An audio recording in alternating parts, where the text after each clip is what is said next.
Hey, what's up everybody? Eric here with my wife Jill, and we thought, since we've been getting a number of direct messages on social media and emails and YouTube comments that we're responding to, but then we thought, you know what, probably some of these answers we're giving people may be answers to questions other people have. So we thought on Fridays, let's do another video that's just a short Q&A. So we're going to attempt to answer, I'm going to attempt to answer 7 questions in 7 minutes.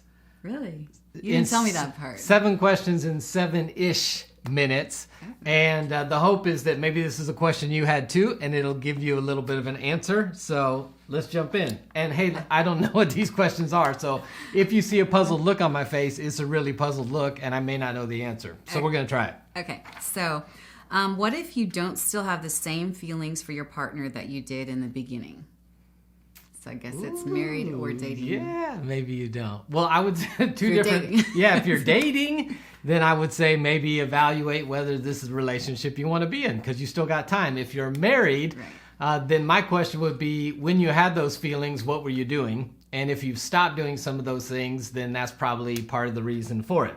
So this feeling in love, right, is when someone meets our top emotional needs, we feel in love with them. And when they stop meeting them, we fall out of love. So I would identify your top emotional needs. I think we did a video on that. We'll put a card for that. But you identify your emotional needs, ask for what you need, and it may cause some of those feelings to come back. So the idea is act your way back into the feeling by doing the things you used to do.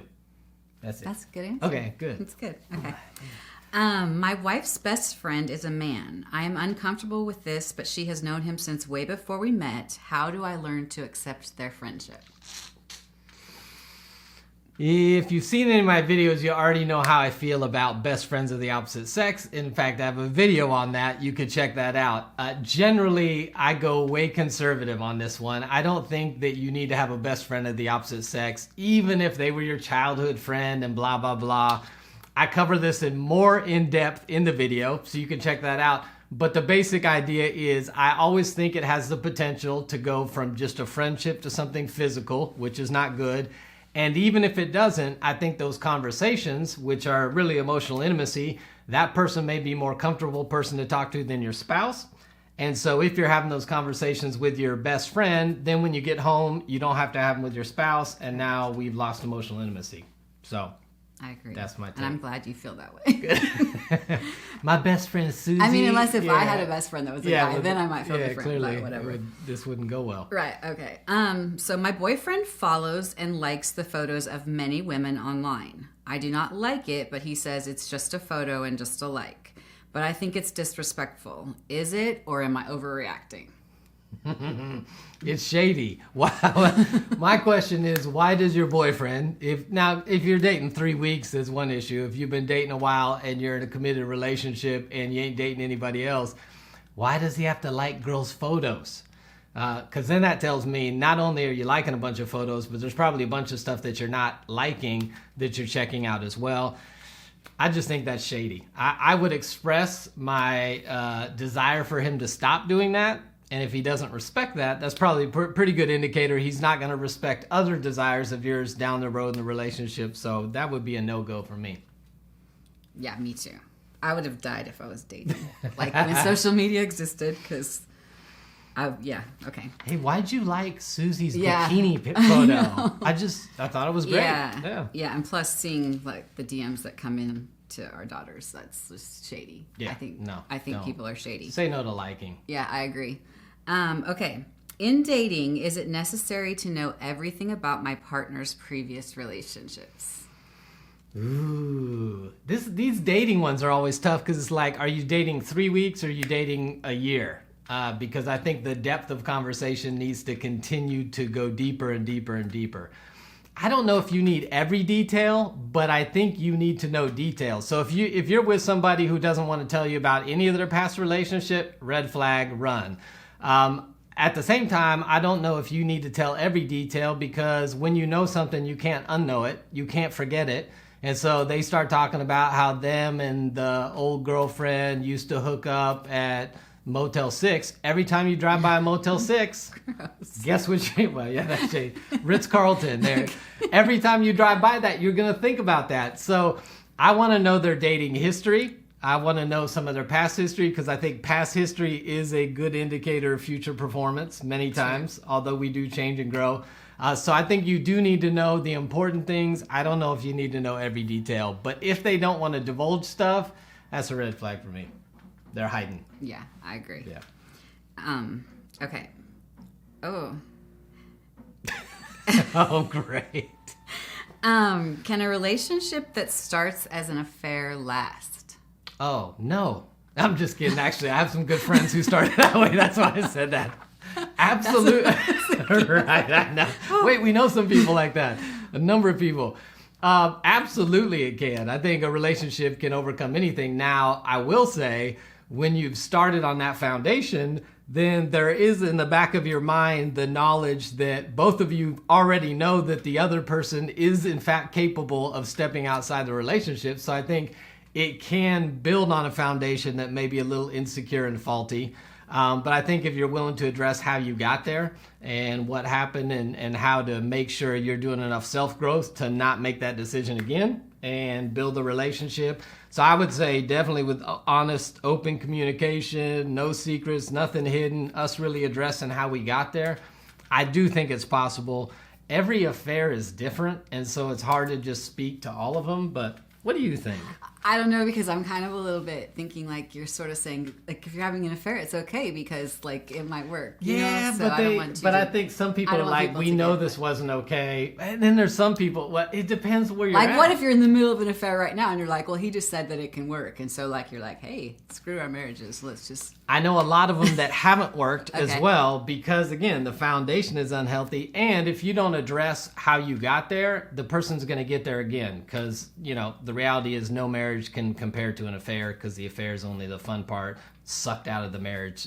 So it's not reality. I think you got to figure out how to date in reality before. I wouldn't go affair and then quickly marriage. No. So I'd want to know but the answer is absolutely anything can recover, but be wise because there is a little bit of a foundation of distrust. I think it depends too, like what their marriage is like if their partner, like if it's toxic, the marriage, you know what I mean? Sure. Like, I think that makes a difference too because not that it's justifying an affair. They're all different. But I'm saying. Is it a good affair? No, I'm or saying, is it? do you know what I mean? Yeah, you know I know what you're saying. Whatever, be quiet. Okay. Okay, this one's a little confusing. What happens when your spouse creates a boundary to get out of talking or solving a hard conversation that they don't want to address, which then creates lingering issues for years? So I think I don't know. I think they're saying they're like, this is just an area we're not going to touch. And that's okay for them, but like then the other person is going, wait. Oh, I see. Do you know what I mean? They're like, ooh, well, that's good for you. So here's what happened. The person learned about boundaries, which are healthy. If you're married or dating, you need to get a hold of Henry Cloud, John Townsend's boundary books. The boundaries ideas are phenomenal. So basically the person took the boundaries idea, which is healthy in relationship, and used it to tell the other person, this is my boundary, right, so I don't have to talk about what I don't want to talk about. Right. That's a misuse of boundaries. Right. Basically, the person just doesn't want to deal with anything. So they probably don't want to take responsibility. They don't want to take ownership of whatever is going on. They're basically telling you, here's an area of my life that is off limits to you. That's not a boundary.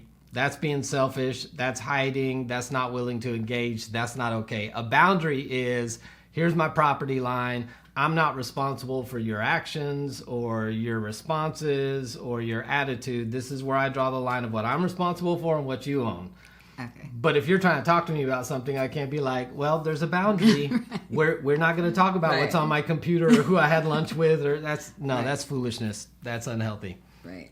Okay. How are you doing on time? Are you good? I have no idea. Okay, this is the last question. Oh, good. We got to be close. Okay, so I've been dating a guy for 3 years and I'm in love with him, but his family does not approve of me. Do I end the relationship or do we have a chance of making it despite his family? So I would say attempt to see if he can mend the relationship with him and his family. But I think that, number one, the answer to this is how close is he with his family? Because if you are the sore subject and he's close with his family, at some point his family is going to put enough pressure on him that says choose us or choose you. And he may not choose you. So if he's not close to his family, doesn't really care about seeing his family, they're not a priority, you probably can make it work. But if he is, it's probably going to be a problem. And the other stuff I don't know is if you're the problem and his family's great and you're toxic and his family should have a problem with you, then that's not going to be healthy either. So, but generally, if someone's close to their family and they don't like you, that you're talking about lifelong, every holiday, every celebration, whenever there's help needed, all that kind of stuff. You become a point of contention. That's not the kind of relationship I want to be in. Find somebody else who likes you, maybe. That would be my answer. I agree, yeah. Awesome. I think family's one you don't want to touch. You don't want to mess with that. That's huge. Yeah. Because you do marry their family, for sure. Yeah. I mean, to some degree. We live away from our families, so... Yeah, but you still get, if there's contention every time, you're going to get put in the middle of who do I choose. Oh, for sure. And you don't want to be put in the middle of who do I choose time after time after time after time, because that's a lose-lose situation. Either lose the person you're married to or lose the family. So there it is. 7 questions in who knows how long. But 7 questions in 7 minutes. If you think any of the answers to these questions will be helpful to somebody you know, consider sharing this video with a friend, and I'll see you next time right here on Relation Shots.